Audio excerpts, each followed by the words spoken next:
And I'm just going to spend a couple of minutes or thereabouts setting the scene before we hand over to Abiola or Orojo for the evening. Can everyone see my screen? No, you can't. Stop disabling. Okay. Can you all see my screen, please? Yes. So Yes, you're we most, can. thank Very you well. so much. So you're Yeah. most welcome to the International Coaching Week, ICW 2024. And that's for global. But in addition to ICW, ICF Nigeria Charter Chapter, we're setting the pace and we've got a few activities lined up. So specifically for this evening, we've got our host, our guest speaker, not really a guest because he is within the chapter. Please help me welcome Abiola Orojo, MCC ACTC. Okay, and she will be presenting tonight. And the topic that we're going to be learning from Abiola is harnessing the power of team coaching. So, as I mentioned, ICW 2024, ICF Nigeria Charter Chapter have come up with our theme for this week, for this year, and it's innovate, elevate, celebrate. We've got two key activities at the moment lined up. One is this evening by Abiola Orojo, and on Wednesday we got another activity another event that we can share. We're going to share the details of that with you very, very soon. So here we are. Abiola Orojo, MCC. And I often joke that when I grow up, I've said it several times, when I grow up, I want to be like Abiola. I want to attain the level of accomplishment that she's got. And why is it that I want to get to that stage? Because it's very inspiring, okay? So a little bit about her. Abiola Orojo is an MCC certified by ICF, and she's also an executive coach, an ACTC, which stand for the accredited, no, what's it called? The team coaching certification. So a bit of her background. Prior to becoming a professional coach 9 years ago, Abiola was impactful in the banking industry where she spent just under 30 years. And by the way, you know, you will see when you see her face, she actually looks 30. So I don't know how she's had 30 years of experience when she looks 30 herself. For 15 out of those years, Abiola made an impact in human resources at senior management level. She has specialist knowledge in strategic human resources, talent management, employee engagement, and business partnering. Titilayo, can you kindly mute all for us, please? Thank you. Abiola leverages on her HR experience to drive her passion for coaching. She likes to help others, and especially leaders, because they are looking for more out of their career and they have a desire to reach their full potential. And if anybody ever asks the question, what's the benefit of coaching? All you need to do is look at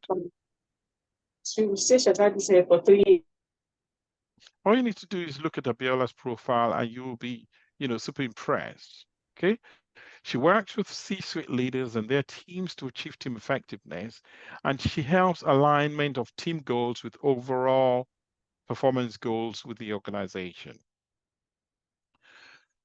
Just one or two more things that I would want to say about Abiola.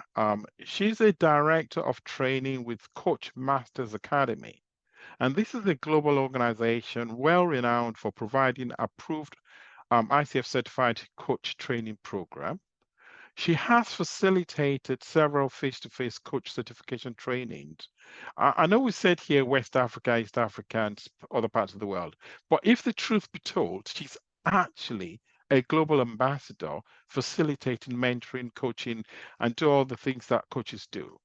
She's an ICF accredited coach mentor, and she supports students to become certified and credentialed coaches at ACC and PCC level. Now, I just want to spend 10 seconds. I'm going to spend 10 seconds explaining what that means. It's one thing to be an ICF credentialed coach, It's another thing to be an ICF mentor coach. But Abiola has gone one step further. She actually has the certification that enables her to mentor others at ACC and PCC level. So for those of you who want to actually quite understand the distinction between normal mentor coaching and certified mentor coaching, we can take a conversation outside of today's session. Okay? Abiola specializes in offering personal and business coaching solutions to individuals and business owners, and she enables them achieving their personal goals and business objectives. Now, I came across a quotation by Abiola, and it's remained with me for a very long time. So, to quote Abiola, she said, "Every journey begins with a single step. And it's only when we take that step that we can truly see the destination ahead." So hold on to that quotation, please, as it will help you on your journey. Now, just a little bit more about ICW before I hand over to Abiola. I mentioned earlier on that the theme is Innovate, Elevate, and Celebrate. Aside from today's activity, there's an event that I believe Ahoy is going to talk about later on. It's an in-person event and it will be taking place at Lagos on Wednesday, but more of that to come later. So I just want to share this wall of coaches quotes with you. Please don't bother reading everything now because we've got so many quotations by coaches. But what we're showing here is some of the coaches from within ICF Nigeria Charter chapter put their thinking hats on and came up with some quotations of what coaching means to them specifically. So we're going to share the slides with you later on, and you'll be able to read each and every coach's quotation. So finally, anyone who's new to coaching, anyone who's new to ICF, and specifically those who are pledging to join ICF Nigeria Charter Chapter, if you want to get in touch with us, please kindly send an email to info@icfnigeria.org. And that's where I'm going to stop and hand over to Abiola Orojo. Thank you so much for those kind words. I do appreciate those words and the accolades. Thank you, everybody, for being part of this webinar. And I'm so delighted to be here as well. So just permit me kindly for me to open my my slides, and then we can. Are you able to see? Yes. Not in presenter mode yet. Yeah, let me start again. Let's see how we can do it. Okay. In a minute.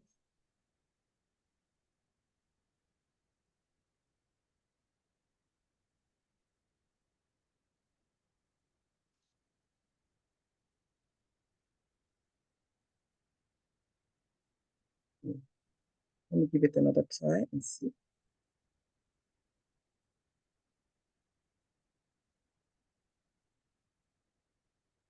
Listen.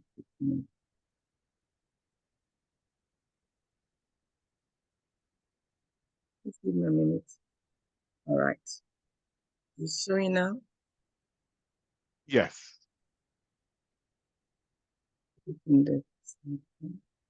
Right.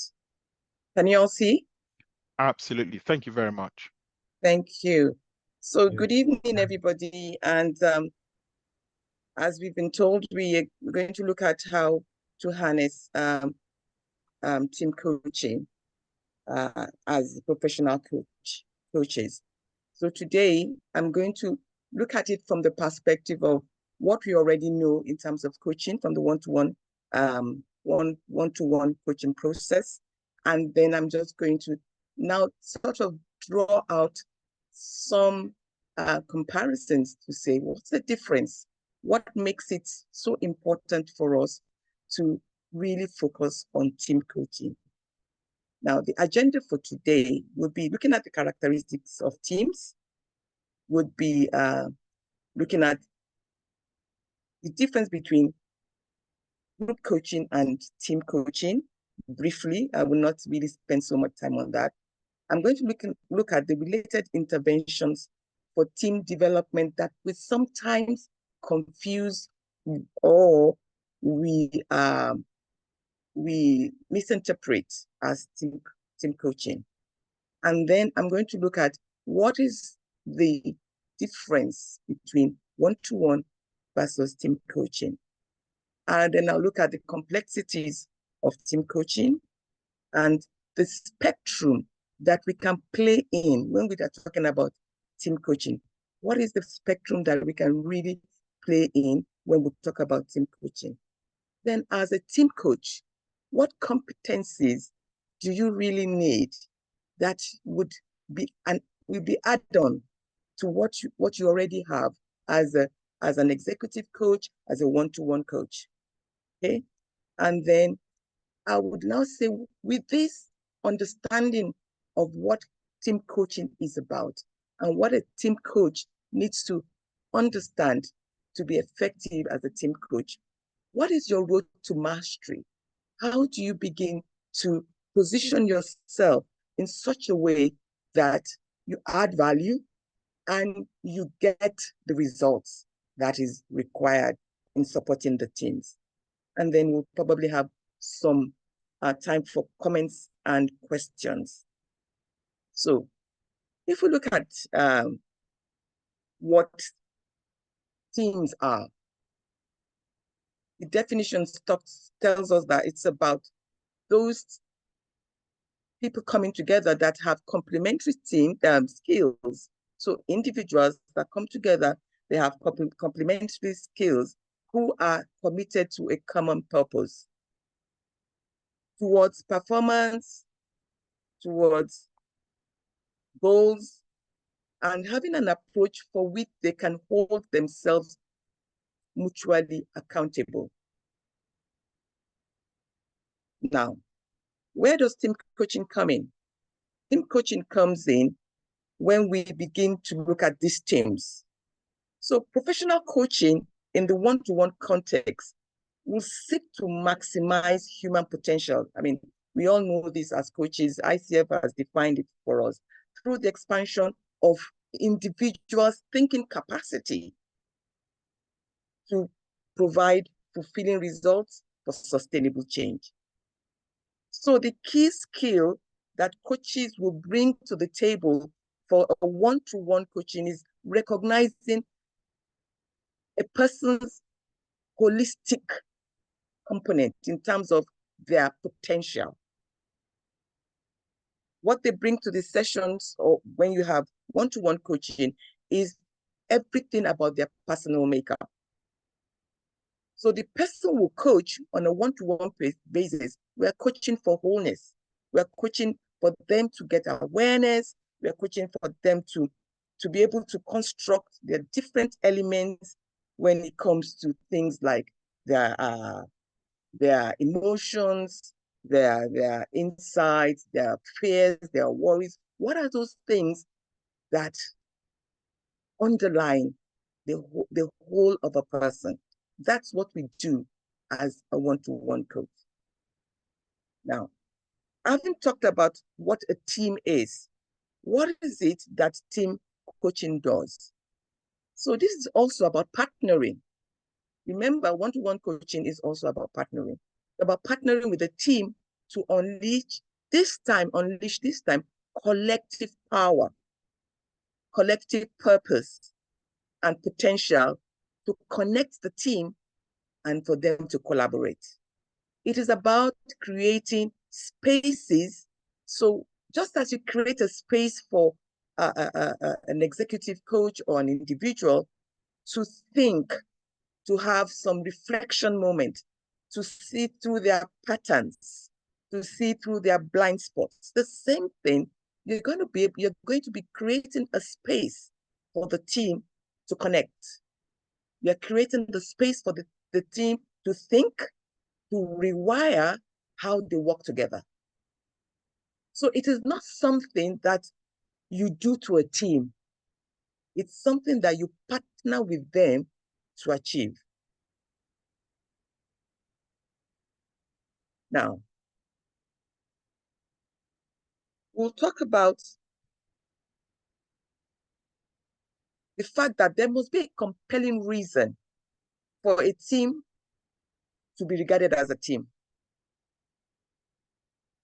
You cannot coach a team when they don't see a reason to be one. So you cannot bring people together and want to force them into becoming a team. They must have shared purpose, shared values. They must see themselves as a single entity. They must have a common identity, and the team itself must have its own personality.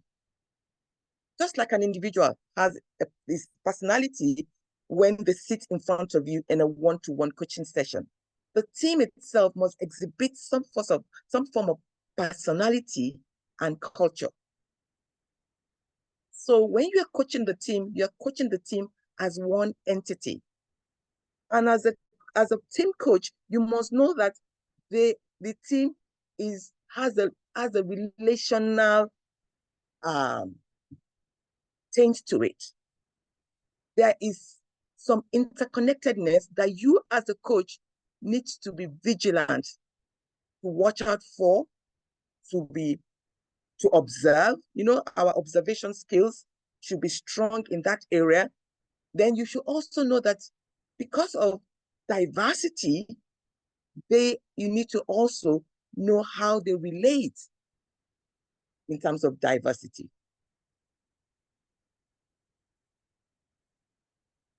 There also must be defined common goals. And I want to say it here that one thing that I have found in terms of experience is that when we have team coaching, the most important part of team coaching is contracting. Either contracting before you even start the engagement, or for each session that you have with them, you need to contract in a way that there is, I'm not going to say consensus, but there's a clear understanding, that's the word, that they appreciate what is it that they all want to get away with or go away with, or the outcome they want from the session. I have had instances where the team will come in and their understanding of their outcome is so different. And you have to begin to look at what's underlying this diversity in understanding. And the beauty of it is that they don't have to agree, they don't have to come to a consensus, but they need to understand and reflect and be able to say, this is the way we want to move forward.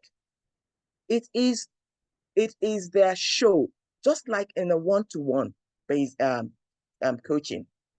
The client is the master of the content. In team coaching, the team is the client. They are the master of their content. The team coach is the master of the process. Now, as I said, we sometimes find that we miss what team coaching is when we are in that process. We can find ourselves consulting or advising, training, or giving things that would enhance their skills. We can also mentor them. And one thing, one that really is like co-joined with team coaching is facilitation. And I'll tell you why. So with team coaching, you find that it is coaching in the moment, just like one-to-one. You define the team, the session goal, what you want to achieve, and you coach. But then prior to that, you probably would have had some other groundwork that you have done. And all these other team development aspects for the teams are also very important and are useful. But the most important thing we have to note as team coaches is we must set boundaries. We must set clear boundaries. Setting the boundaries is we should know when we are consulting, know when we are doing training. So sometimes you might decide to say they need a bit of training before they start coaching. You need to do a bit of consulting work, groundwork, in terms of asking questions, in terms of doing research, in terms of trying to solve some problems before you start the coaching. You could also take up mentoring. However, you need to have a boundaries in terms of when you're coaching and when you're doing all these other team development intervention. And it doesn't really, you can also seek for help. You don't have to do all this yourself. You can also have others come in to support you with this aspect while you focus on the team coaching aspect. Okay? Right, let's move on. Now, I was saying that I wanted to just talk briefly about what group coaching is. Group coaching is when you coach clients as individuals who have come together in a group.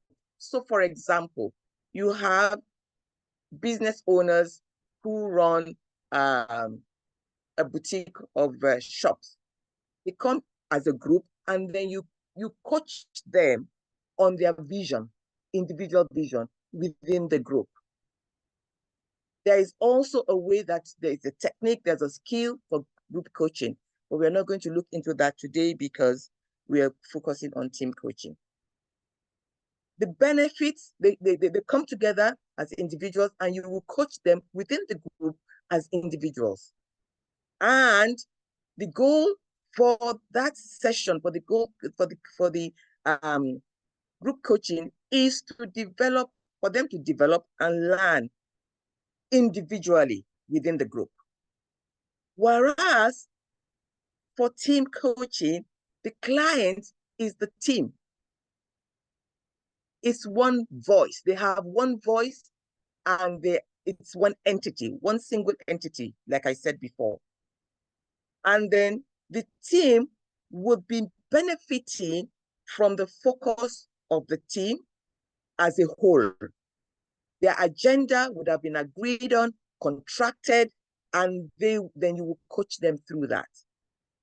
So what is the goal of team coaching? Is for them to develop and to learn as a team, to grow as a team, to have heightened awareness as a team, to reflect as a team.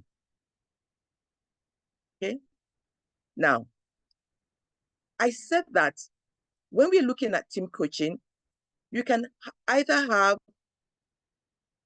the task-based aspect. When you look at the task-based aspect, that is when you're looking at things like the team trying to set the vision, share sense of purpose, prioritize objectives, set clear roles, and maybe have a team charter. That you would find that facilitation would handle that. That's when you will have to take them or team building activity into a one-day strategy session. That is where you're going to be doing more of facilitation. Now, we as coaches haven't done that, haven't done the facilitation, maybe a one-day team building retreat or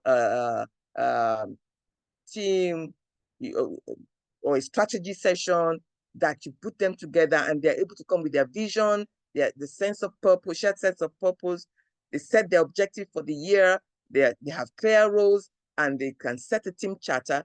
Then you proceed to now look at the human side of team development, where you look at the softer aspects of the team, where you look at the how are they coming together as a team?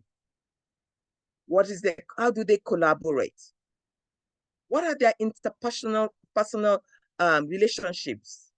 What are their behavioral rigidities that is standing in the way of their team effectiveness, their team dynamics? How are they creative? How are they open to creativity? How are they open to airing their voices? How are they resourceful? How do they come together as a whole?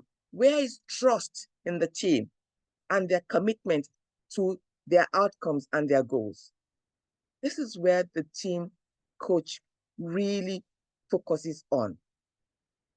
You don't want to resolve their task and find solutions in terms of sharing their vision and all that. That you do through facilitation.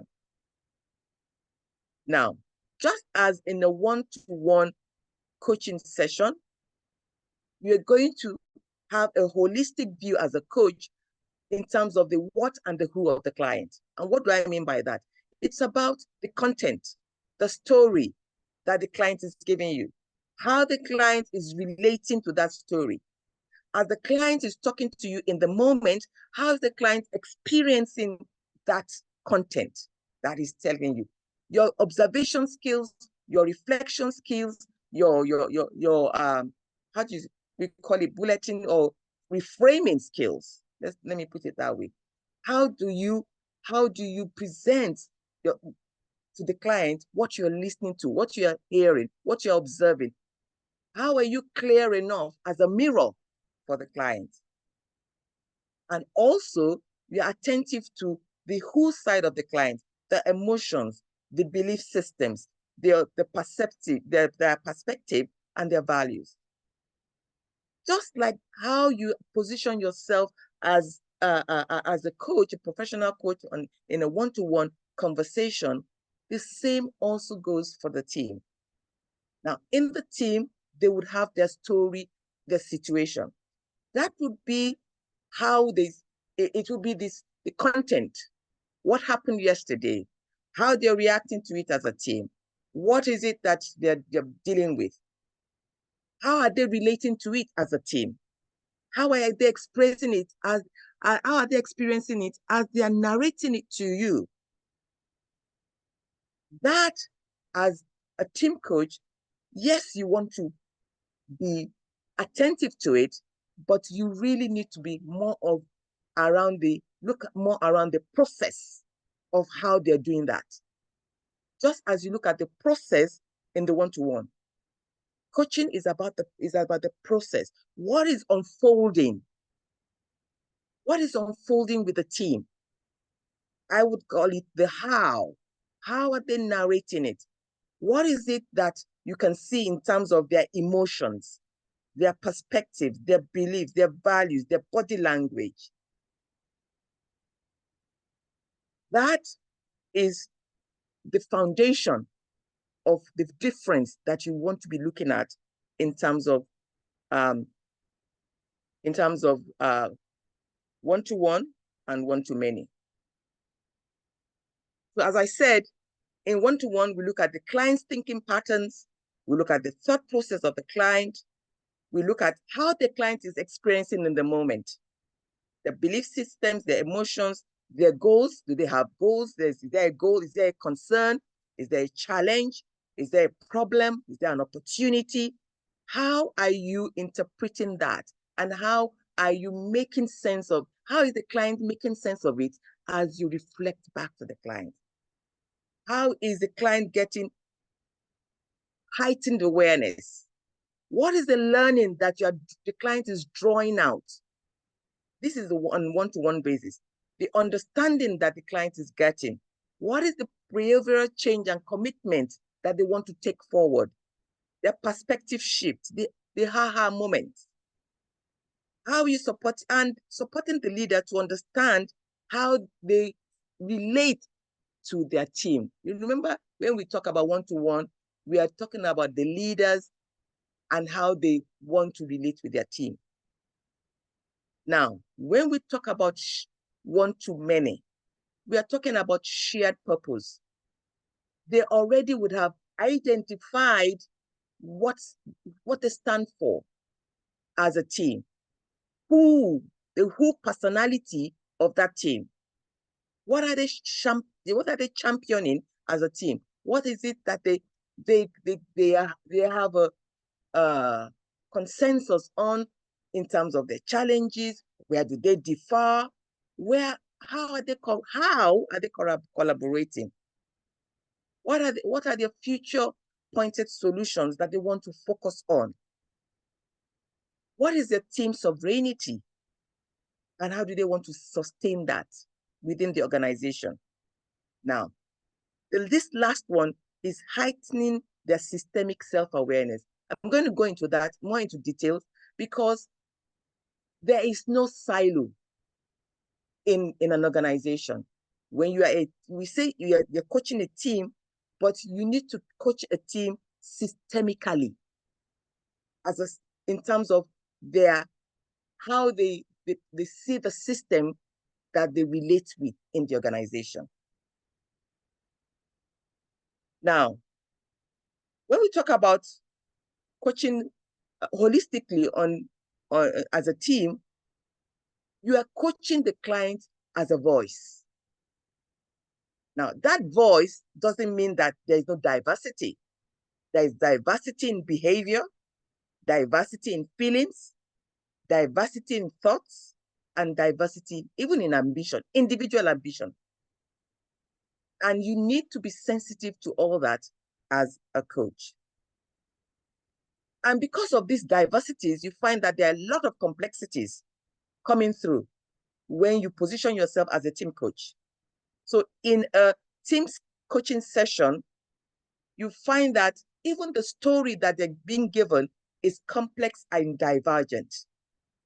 There is sometimes overload of information. Somebody is saying this, that one is saying the other. People are saying things they don't mean. Some people say it, and so your senses need to be able to know what are you listening to, just like you do in one-to-one. What are you picking up? What are those signals that you need to pick up as a coach, as a team coach? How do you drop the noise that is coming through the room? And I'm going to tell you that the most important thing for you to do is to be there as a partner. You are not just like one-to-one to jump into the arena. I would want to use this analogy as you being just like a fly on the wall. They take charge. The team takes charge of the conversation. The leader is there. You allow the leader to take charge. But you come in as in making your observations, in drawing out all those information flows across the multiple sources, multiple levels that come through in the room. What about those indirect communication, the diverse body language? You are the fly on the wall, you are observing that and you're drawing it out. Can you see this? What's behind this? Just like you do for one-to-one. I can see that the pattern of your thinking is going this way. Can you tell me what's behind that? Let them talk. Everybody in the room, give them time, give them space to talk. You are also looking at their power dynamics. Is somebody talking and everybody is rolling their eyes and they're not saying much? Or is it just a set of people that dominates the conversation? What is it? What's the team dynamics? What is it? How is it playing out, even in the room as you're with them? What are the conflicts that you can see? Let them talk about it. There is no elephant in the room when it comes to team coaching. You bring it to the table just like you do in one-to-one. How do they view their psychological safety? How do they negotiate their different perspectives within the team? Are they open to everyone giving their opinion and having a say? So your role is just to observe. Your observation skills, however, is at a different level. when compared to one-on-one, because you're not looking at diversity and a lot of complexities that are put on the table here. Now, Peter Hawkins is, I would say, the master of team coaching, and in particular, systemic team coaching. And I like this model, the 6 lenses of systemic team coaching. And he says you can actually coach as a team coach at any of these levels. One-to-one, we know what that looks like. Interpersonal, 2 people discuss their relationship, and you can actually talk in terms of what they are. It's like peer-to-peer coaching. Then team task, I talked about that before. There you're looking at more of the task, the content, the strategy, the purpose, the vision, which helps in terms of setting the direction of the team. Now, where a team coach really is needed, it starts from between 4 to 6. So when you're a team coach and you're looking at the relationships in the room, the group dynamics, the effective dialogue, their challenges, how they disagree to agree, then you are really supporting the team to understand themselves better and to be able to collaborate and communicate. Now, I also want to step back and say that team coaching, a team coach is not there to spoon feed the team. If your assignment is for, say, a 3-month period or 6-month period, by the time you leave that assignment, that team must be able to run on its own. The leader and the teams, you must have role models how they can collaborate, communicate, heighten their awareness without you being there. They become so in tune that they become to have a culture of learning, a culture of diversity, and a culture of collaboration, and a culture that will enable them to become, to develop in such a way that they achieve their goals on a sustainable basis. So that is for 4. Now, Peter Hawkins says that in terms of stakeholder interfaces, you're looking at stakeholders that you relate with outside the team, within their organizations, across other business silos. And that helps to say that you are not coaching the team just because of their interrelationships, because of who they are as a team. You are now looking at them as in relation to their stakeholders. How do they view their stakeholders? What is your understanding of the needs of their stakeholders? How do they relate with them? What are the conflicts that they have? How do they resolve it? How do they go out as one voice? How are they perceived? Those are the things that you can begin to look at as a systemic coach. That is a whole lot of training that you can also go through if you want to be a system-based coach. Now, number 6 even goes beyond the systems within the organization. It actually looks at the wider context of the systemic coaching, team coaching. You are looking at the business environment, where you look at the politics, the environment, you know. When you look at all stakeholders, the customers, competition, and that is where we want to be as effective team coaches. But it takes time. There's a journey. You don't get there every day. Okay? Now, as I said, because of the benefit of bringing together individuals who have a clear vision, who have their goals, and who want to have a better team dynamics, they want to be more effective, then you find that the sum of individual parts become greater than the whole.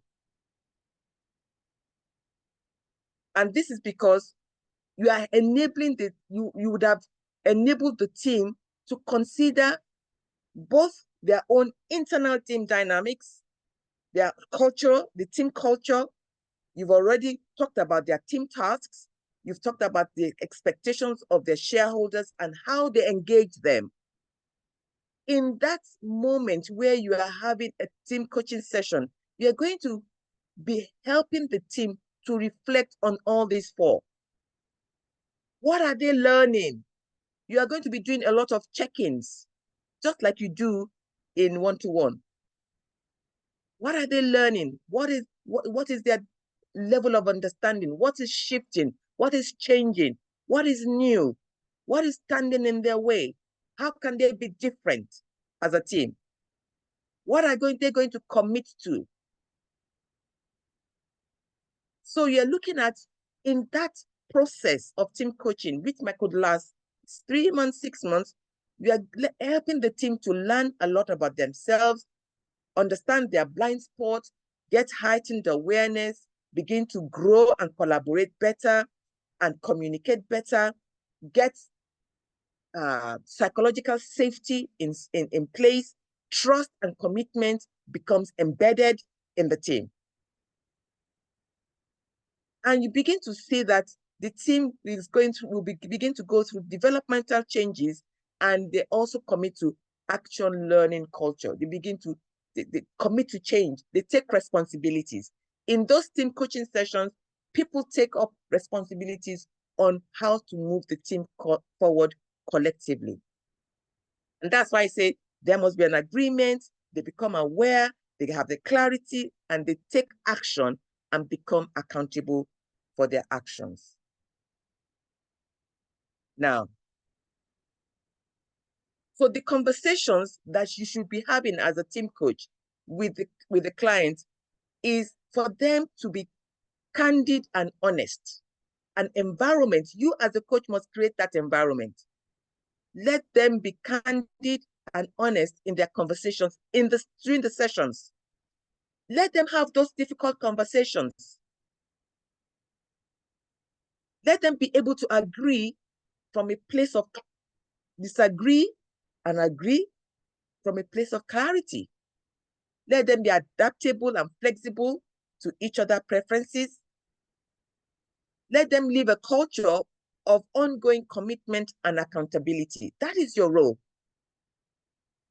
Then you begin to also explore their interdependencies. How do they decide?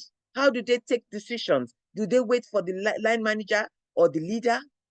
Can they not collaborate in decision-making? All this, what changes do they want to see to make their team more effective and productive? What is honesty to them? What should they really be talking about? What are their possibilities? What is standing in the way? Just like you have possibilities and potentials for the individuals, the team as one voice, as one entity, has possibilities.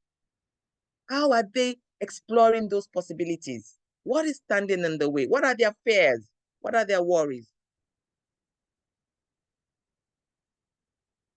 Now, as a coach, as a team coach, you need to have your full range of your full sensory range in place. You must focus on the whole of the client. What does that mean? No biases, no judgments. Your observation skills must be transparent in such a way that they can see and trust you when you observe, when you draw their attention, when you enable them to see the meaning of how they are relating. What is the meaning behind their communication? What is their intention? What is behind that? You need to be able to draw it out. You also must, as I said, have systemic thinking mindset. It's not just about the team. How are they relating with stakeholders? How do they view them? Are they flexible So you also as a team coach, you must be flexible and adaptable. You must be flexible, you must be open to learning, you must trust the unknown. Your curiosity must be sharp. You must be comfortable with not knowing. You are not going to prejudge them. You're not going to prejudge any individual. And when you're viewing the team, you're viewing them as one. So what is your way? And my question is, as a team coach, what is your way of being? How do you show up as a team coach? Now, the road to mastery. Your beingness, you must be consciousness. You must have the consciousness of coaching in the moment. You are coaching as you're speaking to the client, how they're experiencing, and the client is the team, how they're experiencing the situation, the content that they're talking about. Are there arguments in the team, in the room? You have people who have body languages. You need to be conscious of that. You focus your mind on the present moment. You don't coach the situation. You don't want to resolve. There's nothing to resolve. There's no solution. There's nothing to find a solution to. You're not trying to fix anything for them. What you're doing is to support them to think. What are their thinking patterns? What are the way that they view things? Where are the divergent views? How do they understand these views? So you're bringing things to the table. You have to also quiet your mind with no judgment or distraction. I thought I said that. You create the space for them. You talk less. As a team coach, you allow the leader and the team to run their show. You're just helping them by creating the space and by drawing out things for them to see. Put things on the table. Don't jump into the arena with the team. So active listening, drawing out the meaning, I've said that. Checking in, very important. How are we doing towards the goal for today's session? Are we on the right track? Is this where you want to be? Do you want to change it? Is it making sense for you as a team? Those are the sort of inquiries you need to make. And also curiosity. Your curiosity, as I said, must be really sharp in order to evoke awareness. Let them have their aha moments, just like an individual when you're coaching one-to-one. You must train yourself to observe what is happening in the present moment. Don't be drawn into the story. Don't be drawn into the content. Okay? Now, as a coach, as a team coach, you have more work to do. The competencies that ICF has put together for team coaching are additional to what you have as a one-to-one coach.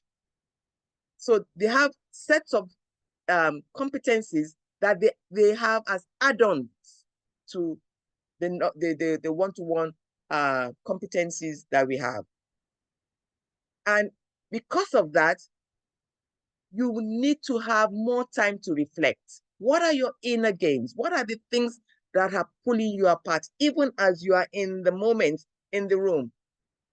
After each session, you need to sit down and do a reflection of that. What could I have done better in this session today? Most times, we also should do that for one-on-one, but I'm not sure whether most of us do it. But for team coaching, it's very, very important that we explore our inner games, explore our thought patterns. What are our vulnerabilities? What puts us off in the room? We need to begin to understand that. Now, as a team coach, it is always advisable to work with a co-coach. The importance of that is, number one, you can make better observations. Number two, both of you can role model. You can role model some of the ways you communicate. They can see it, and the team can also begin to model it. So a co-coach is always advisable, and then the co-coach helps you to give feedback, to say, I noticed this. And you can also ask as a sounding board. So you have a peer-to-peer feedback. Now, as a team coach, you must have a supervisor. It is important that you take to your supervisor what your challenges were, maybe in a team session. And when we talk about supervision, it's not about the coaching session that you had. It's about you as a coach. What are your vulnerabilities? What are those patterns that stands in the way that you want your supervisor to help you with? I think I want to stop here. If you have questions. That is so awesome. Absolutely fascinating. Wow. Even though I'm a Scrum Alliance certified team coach, trust me, and I know that there's also one other Scrum Alliance team coach here, but this just takes me into a different perspective altogether. Ahoy, over to you. Sorry, I spoke over you. All right, thank you so much, Abiola. Very impactful session. So we have a few questions, and I'll read them out. So do you use a team assessment before starting the process? Which one? Fantastic. So you see, that goes to the team development bit. So you have team consulting. Most times you want to understand what's happening with the team. So you can use you can develop your own questionnaire depending on what the issue is. I usually have a meeting. I'll have a meeting and understand what the issues are, and I probably just design my own questionnaire because I wanted to pick out what it is that is the issue on ground. Sometimes you can also use over the counter. You can use that. I think there's a disc team product. There is management drives. That is very good, but quite expensive. I use that. I've used that before for a company in Nigeria. So there's management drive. That's a Dutch product. And then sometimes you just use Google Sheets. It depends on what the case study is with the team. Thank you, Abiola. Someone said everything being said are all positive about one-to-one and team coaching. What are challenges you can share with us, advice and remediation? The complexities.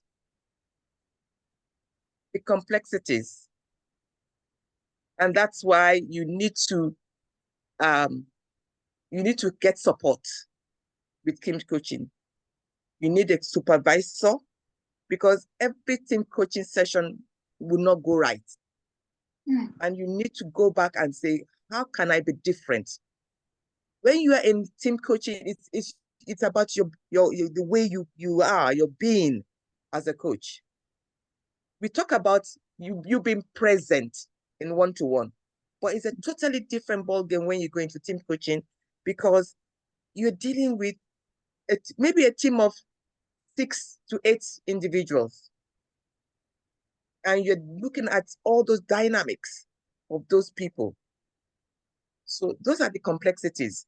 Their nuances, their behavioral, their own perspectives, even though they have a common goal, a common identity, but then there's some other underlying nuances that also impact that.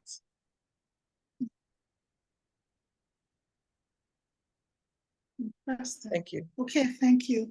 So we have another question. So how do you know when a team needs coaching, and what's the process of agreeing on a shared topic for each session? Okay, good question. So that's why I said the task aspect also need to precede coaching. You need to have some facilitations either after deploying your your questionnaire, drawing things out.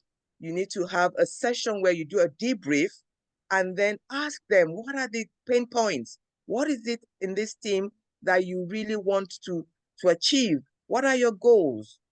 What are those things that are presently standing in your way? What are it could be even be the leadership, you don't know. So have the team to come together, and you cannot do team coaching without the leader in place. The team, you cannot have a team coaching mandate or program or initiative or intervention without the team lead. He must be there. Okay, thank you.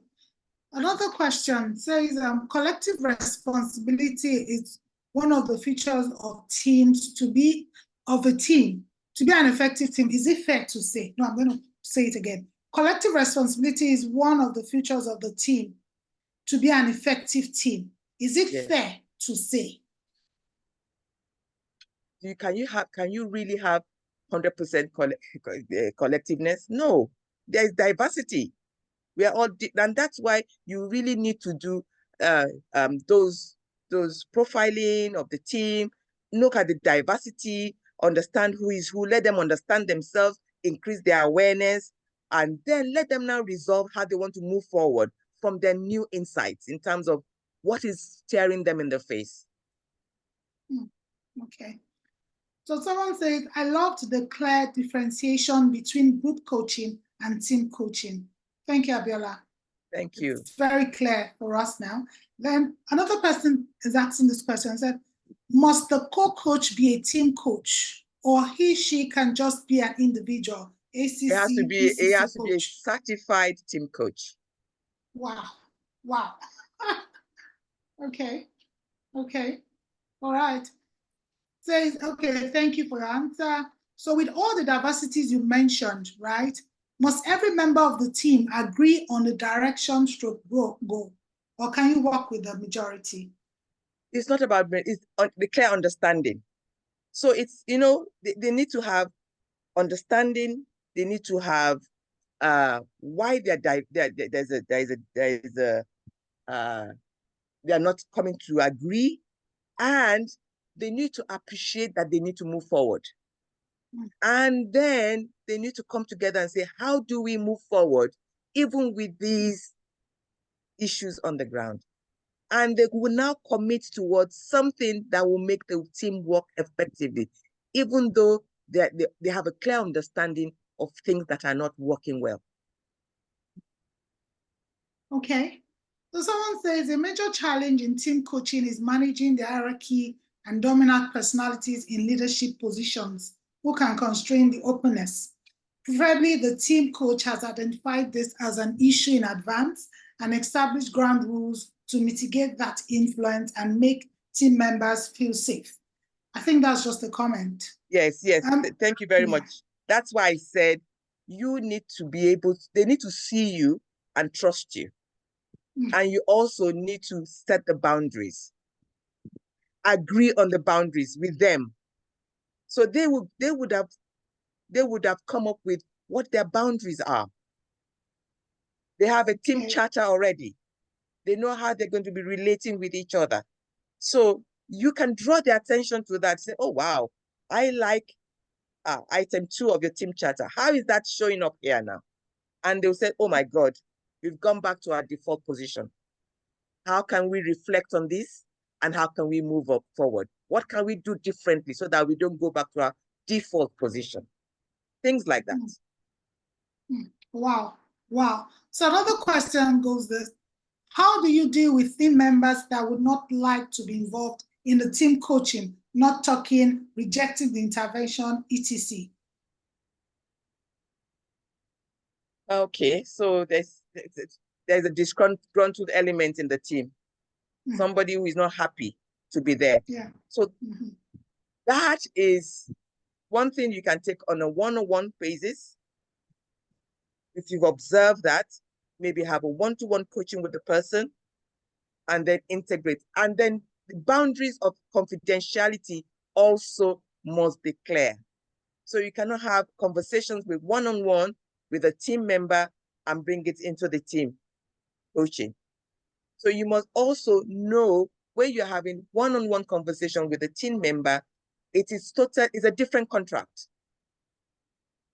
The contract you have with the team. Okay, I'll just skip the next comment because it's about what you just spoke about.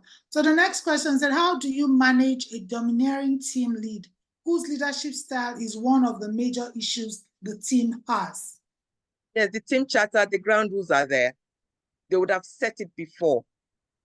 Okay. So you see that, and I said, the beauty of team coaching is that by the time you finish with the team leader you would have role model a lot of things that he would have stepped into, because you're not there to babysit them.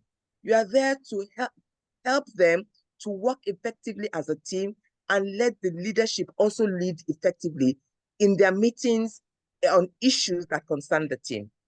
And because if the team leader is the issue, there must be an open conversation about that, even in those sessions. Okay. Without attacking the person, but looking at the issues. All right, thank you for that. Another question is, how do a coach manage low productive workforce or team when the leader, i.e. director, is against team retreat or coaching? Sorry, I didn't get that. Okay, it says, how do a coach manage low productive workforce or team when the leader, i.e. the director, is against team retreat or coaching? So there is something that before you go into a team coaching engagement, you need to have conversation with the key stakeholders. Who are your sponsors? So if the sponsor is the one that called you, he must be ready to give you a good free hand to do the work. So you don't go into an organization and work for somebody who is not ready for coaching to work. You must have a coaching agreement, even with the stakeholders. What is it that they want to take out of coaching? What is team coaching for them? And then you also set their boundaries, that once they hand over the team to you, they step out of it and they allow you to run with the team. Okay. So performance issue is going to be dealt with differently. Team coaching issue is about setting the stage right, having those conversations with all key stakeholders, HR, the sponsors, the line manager, well before you engage. Very insightful. Thank you so much. So there's one more question I'll read because of time, but we're almost done with the questions. So someone said you mentioned one voice with the team. Can you expand on that? Okay, so we are coaching the team as a single entity. The team is your client. So you're seeing them you're seeing the team as a voice, as one entity. That's what I mean. But underneath that, there is a lot of diversity. They have their goals, they have their mantra, they have their behavior, they have their code. But even that, your job is to see what are those nuances that is rocking these dynamics in this team. Usually behavioral, psychological safety, trust, communication. All those ones cause issues in the team. It's funny that you mentioned psychological safety, because the next question is almost about that. So what would be your approach if you discover that there is no psychological safety in the team environment and the org structure stifles team and individual autonomy? They have to define what that would look like for themselves. That's the beauty of team coaching. They would decide it. We want psychological safety in our team. Let's work on it. Let's work on it as a team. Let's create our own environment what would bring about trust, motivation, collaboration, communication in our team. That's your job as a team coach, to support them, partner with them, to define it and to let it happen. And they will own it. Let them own it.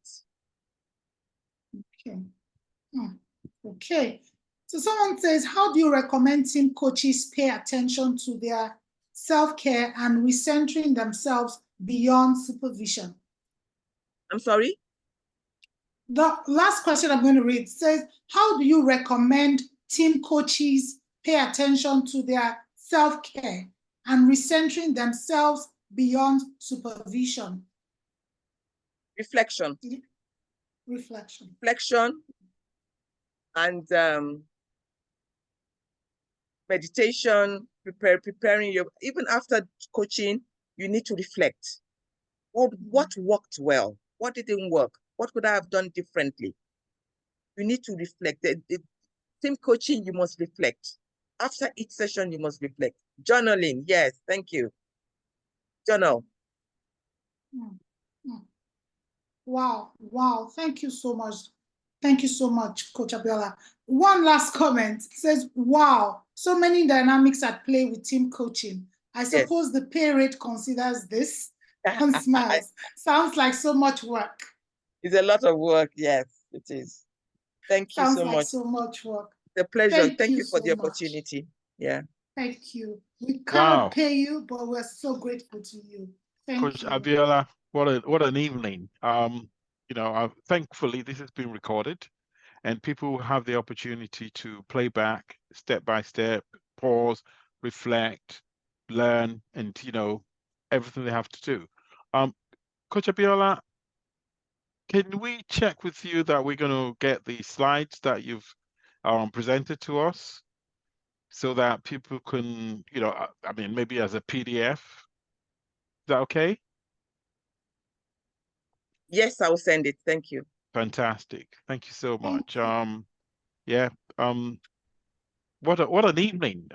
You know, for some people who already work as team coaches, they've, you know, myself included, learned quite a few things this evening, especially the power of coaching agreements, even if it's tripartite relationships, to make sure that there's constant reviewing of the agreement and, you know, making sure that we do not transgress. So, Ahoy, thank you very much. We're not done yet. Please don't disappear yet.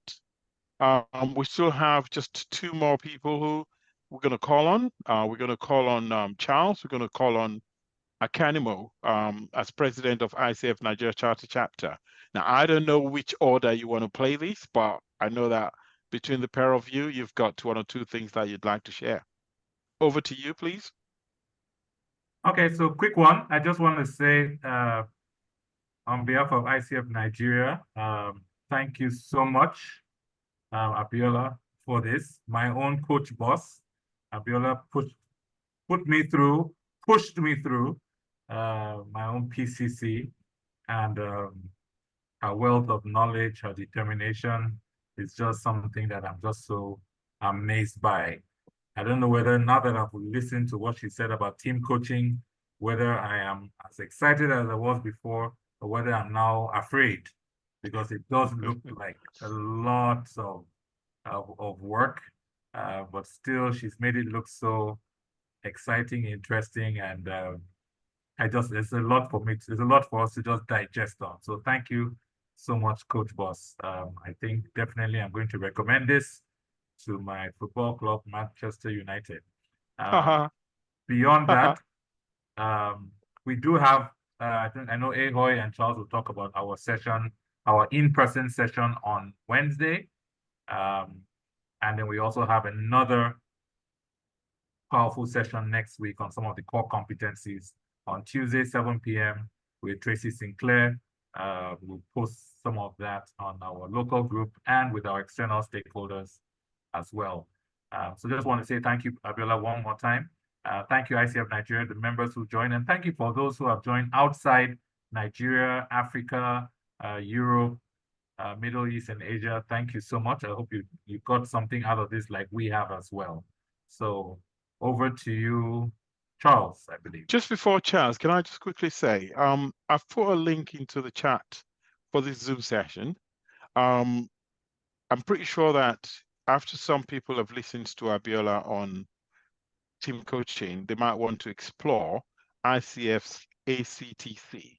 So the link that I put in chat will take you onto the ICF page where you've got all the information you need about how you become an ICF certified team coach. Thank you.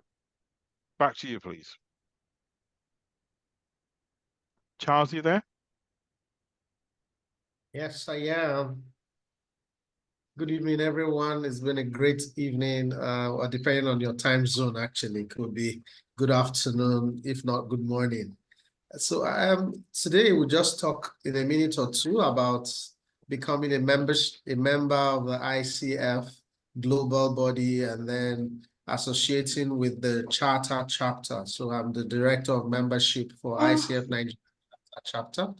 And it's very easy. If you want to become a member, all you need to do is consider any one of the three parts. The first is to become a global member, associate with the global body where you can connect with coaches from around the world, and then begin your coaching journey, which is undergoing either 65 hours of training. So you have level 1, level 2, the first level, 65 hours, next level, 60 hours. And immediately you've done any of these trainings, you are then able to do what you call your coach accumulation of the hours that you require as coaching experience. So we are always happy to guide you. If you've already obtained if you've already gone through the training, but you're not yet credentialed, I enjoin you to push your journey further to get your credentialing. We are going to start the Coach Me program immediately after the week, where peers can coach one another and get more hours, which is often regarded as paid hours. Okay. And then for those who are just members of the global body, but you have not undergone the coach training, take the bull by horns, take the training. And then those who have neither global members nor have they gone through the coach training, what are you waiting for? You could see from what Abiola shared today, the wealth of knowledge. There's so much you can do: individual coaching, group coaching, team coaching. The world is at your feet. Thank you very much. So can I just quickly add, on top of what our membership director has just shared with you, I'm the director of education and credentialing standards, and it fills my heart with so much joy when we have so many credentialed coaches in ICF Nigeria Charter Chapter. Now, that's not to say that everybody has to be credentialed. What we encourage is that people know their journey, people have their fundamental reason for aiming towards accreditation. But once you've taken that step that you want to be credentialed, please do not work alone. You've got a whole body of credentialed coaches already who are there to support you on your journey. And in my capacity as Director of Education, it's my obligation to actually see that I answer questions when people come up with them. So you're not alone. Yeah. All you need to do is when you need assistance, just reach out and we'll be there for you. Absolutely. Okay. Thank you. What's happening tomorrow? Okay, so tomorrow we're visiting some corporates who has institutionalized coaching. So we're identifying with them and also introducing the board to them. Then on Wednesday, that's the date I'm so excited about. It's going to be on site at Alliance Francaise Ikoyi, Osborne Road, number 9, from 9 to 2. Please do not miss it. Don't come alone, bring somebody. Are you a coach? Are you aspiring to be a coach? Or do you want to develop your organization or your teams or your people? That's the place to be. So we have a keynote speaker coming prepared, who's been in public sector, private organization, loaded, powerful person. Then we have a panel session. I don't want to give away the topic, but it's one topic that when they're done discussing, you're like, wait a minute, so I'm a coach, I can do all this, or I aspire to be a coach.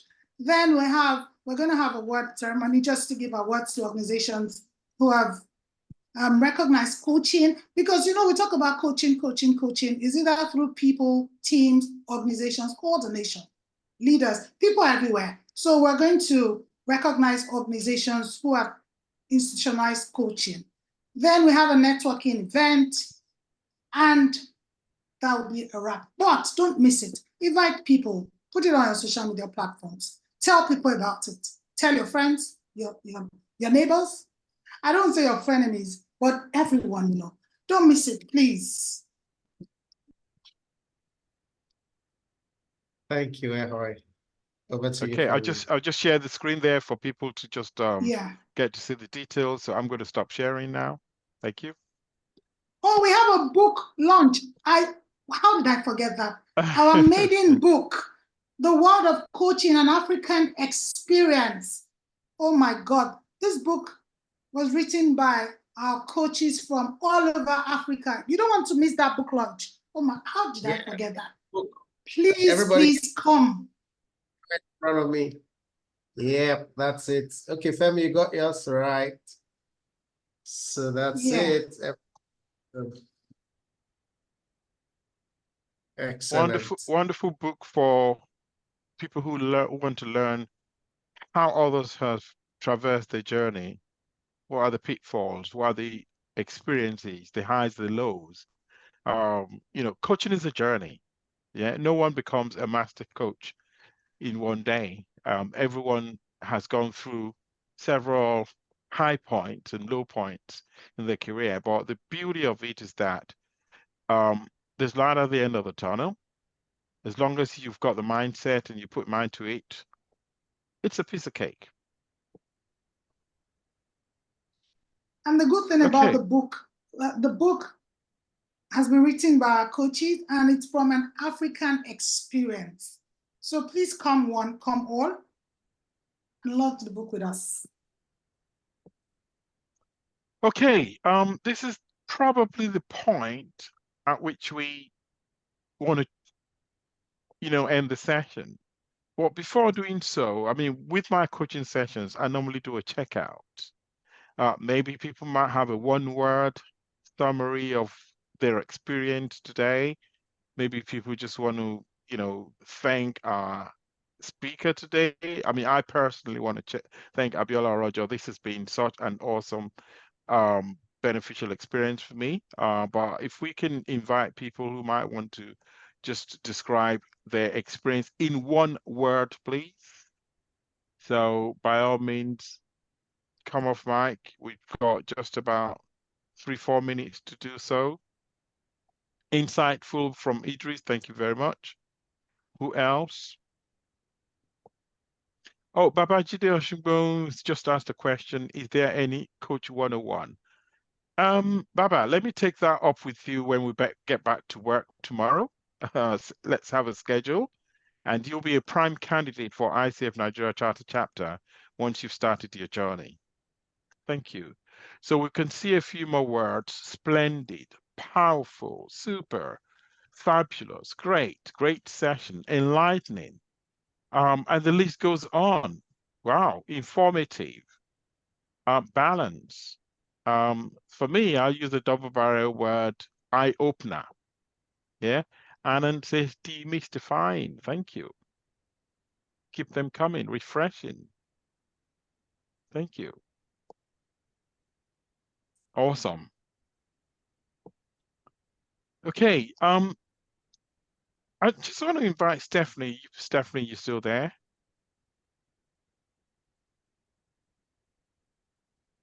You're on mute.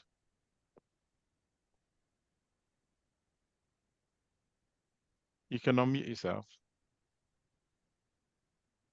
Oh, there you go. Good evening. Hello. Stephanie is our Communications and Marketing Director. Now, do you want to take a selfie with people here? It's up to you. That would be fantastic to do, but I don't quite know how to navigate it on my laptop. I do take a physical selfies the best. Yeah. I'll just do a gallery photo. But the thing is that we have number for one, so I'll do two shots. And yeah. Brilliant. So if you got your camera on, it will make this more beautiful. Yeah, excellent. More cameras are on. Fantastic. Well, in Lagos, you say Munshi. And if you're in London, say cheese. Cheese. Excellent. So we got, oh, brilliant, brilliant, brilliant. Quite a number of us. Well, Brilliant, Charles, your camera is not on, is it? Oh, Or have you got two devices? Shakespeare said that which concerns us will be served last. Thank you. Okay, brilliant. Okay, we got that. And then we got a second shot for the next group. Okay, there are more people without their cameras here, but it's fine. Excellent. Okay. So we got the shot. Thanks, Bello. We got you just before you went off. Excellent. Thank you all for joining. Wow, it's good to see some faces. I didn't know Soshi's here. Until I Anna's saw the here. face. Hello, Anna's here. Lots of places. Hello. Yesterday, Anna, Amina, Great. Coach Great. FO. Oh, by the way, I forgot to say, for those of you who are credentialed coaches and are interested in your CCE units, I believe we've got 1 hour of competency and half an hour for RD. So those will be sent out to you in due course. And thank you for attending. Thank you, everyone. Have a good night. So Okay. before everyone leaves, Femi, where would that send an email to for attendance? Someone is asking a question. Will they get a certificate of attendance? Yeah, that's what I've just that's what I've just mentioned. Okay, now. yeah, I've seen that. Yeah. In the past, I asked people to send an email to request, but I've been told that's not the most efficient way of doing it. So we've got a register of those who've attended today, and we will be sending out the certificate in due course. All right. Wow. So everyone will get their certificate. Thank you so much. Abigail is here. Our MCC as well. Greetings, Abigail. Good to see you. Thank you. Hello, for coming. Abigail. Oh, by the way, Abigail, don't tell anyone next. This is a secret between me and you. Don't let anyone else know. But it's going to be your turn soon. Shh, don't tell anyone. Yeah, it's a secret. Okay. Thank you. Said Abigail, like she's trying to say something. She said a shout out from her. Can't you unmute yourself? Let's see. I hope we didn't deactivate that. No, everybody should be able to unmute themselves. Yes. Thank you, Abiola. Thank you, everyone. Thank you very much, everybody. Thank you Okay, so I'll be able much. to do it. Bye. Bye-bye. There you go. Bye. Thank you very much. Thank Have you. fun, Bye. everyone. Thank you. Yeah, bye. Everyone, Bye. thank you. Bye. Bye. Bye. Well done, Ekele. Yeah. Thank you. Recording will stop now. Okay.